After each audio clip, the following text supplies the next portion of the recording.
to 32 over the president right now. Margaret. Anthony Salvanto, thank you. We want to go now to the chairwoman of the Republican National Committee, Ronna McDaniel. She is recovering from a COVID-19 diagnosis 11 days ago and joins us from her home in Northville, Michigan. Good morning. How are you feeling? Feeling a lot better. Thank you very much. I'm glad to hear that.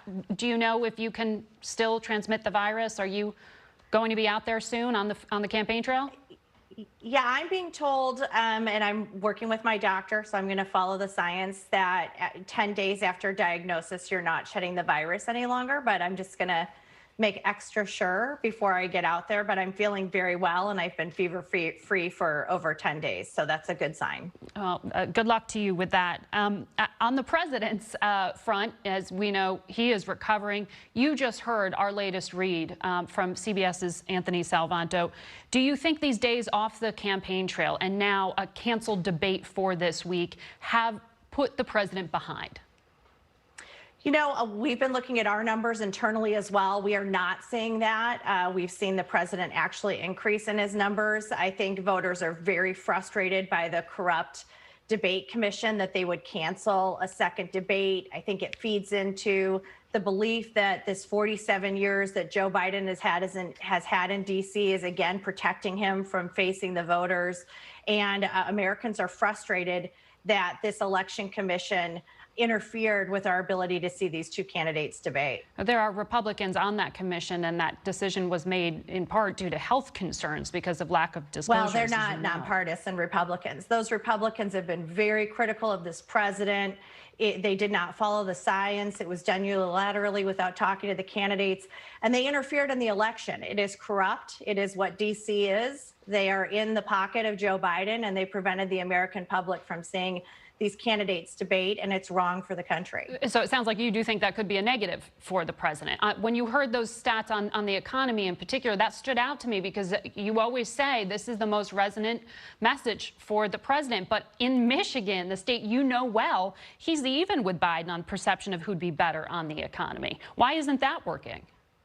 I think the debate situation is a negative for Biden. I think it plays into this D.C. politician who's been there for 47 years, who isn't getting tough questions from the media. He's refusing to answer about whether he's going to pack the Supreme Court, upending 150 years of our judicial standards. And he's saying, I'll tell you after the election. This is egregious that this candidate is getting away with this. What about the economy? And this is what happens when you're wired in D.C. The president, of course, is doing better on the economy. The PPP loans is what saved this economy. They did more loans in 14 months or 14 days than had been done in 14 months.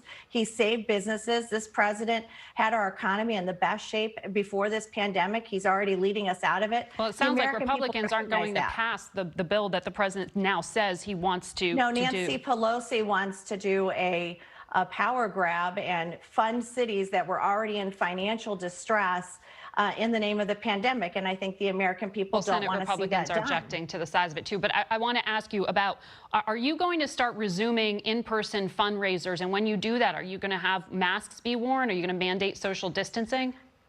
Yeah, you know, we're going to do everything we need to do. But let's go back to the issue, Margaret.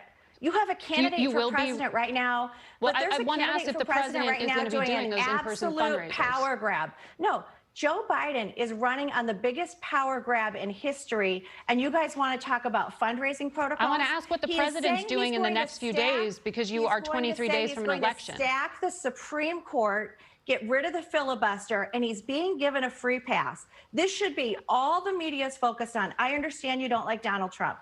I understand we don't like Republicans. You said the president. You have a Democrat running on the biggest power grab, the absolute biggest power grab in the history of our country, and reshaping the United States of America. Okay. And not answering the question. Okay. That's all we should be talking about. Okay. So I think you answered the question of yes and resuming in-person fundraisers with the president. But let me ask you about voting. Who cares if we have fundraisers? Because it's the president. I want to know what he's doing.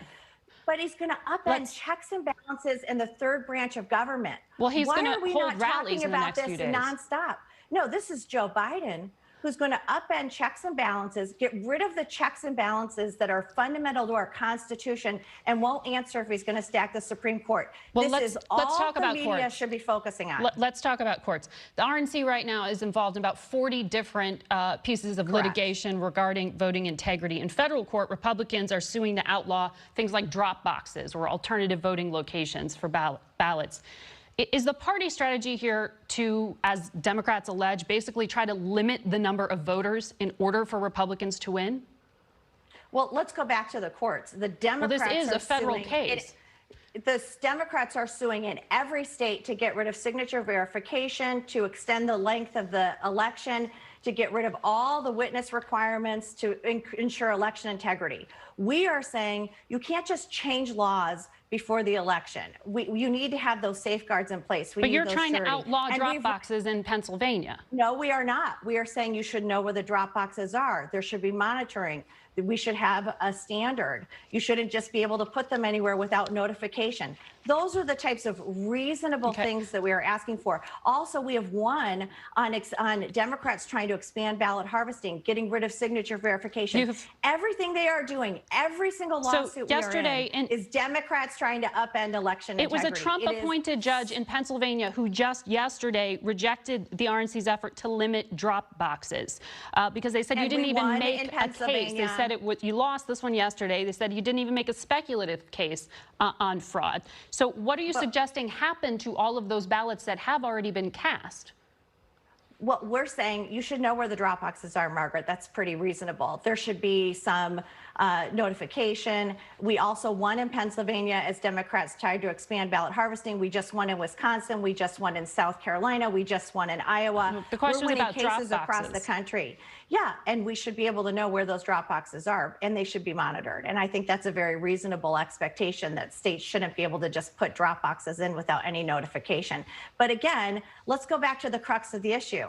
You have a Democrat running for president who wants to upend our entire fundamental system of government and get rid of checks and balances. Chairwoman, I appreciate you making the Supreme time. Court. I wanted to talk about the mechanics of how people can actually vote.